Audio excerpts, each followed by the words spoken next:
industries.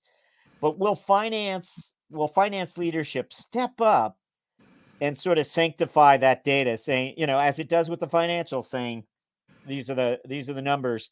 This data speaks to us, and yes, it's the single source. It's the truth. It's an interesting point. I mean, we have this unique vantage point where we are selling to customers that are as small as 20 employees and all the way up to 2,000, and the dynamics of employee data and how it's utilized and who's even looking after things like HR related programs or IT initiatives or payroll can vary dramatically for a 20 employee company all the way to 2,000, right? So we see all of that in this sort of broad spectrum of customers that we serve today.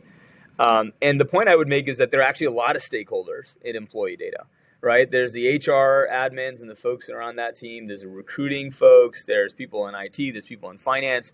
There's the entire executive team and leadership. All of your business leaders are interested in understanding, right, the journey that their respective employees are on. And so ultimately, a solution like Rippling empowers any and all of the above stakeholders.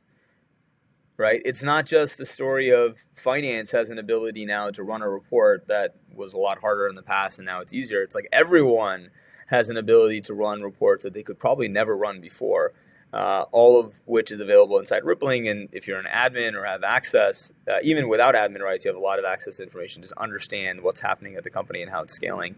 And I think that kind of like empowerment around real, accurate stories about how your business is growing and developing is super valuable.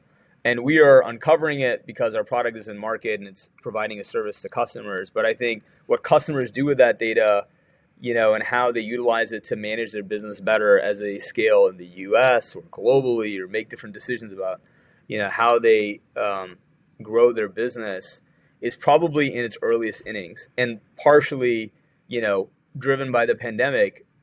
Everyone's assumptions have kind of been shattered around like how they need to grow their business, right? You can hire fantastic people across the US. They don't need to show up in your office every day, right? And you can manage them and you can have them report into and do fantastic work while still being remote. And like that possibility existing is sort of changing tech and non-tech industries at a very rapid pace. And I think of Rippling as a participant in that revolution and probably an important contributor to people understanding rapidly changing data in the face of these rapidly changing sort of decisions that are being made about employees and people and where they're hired.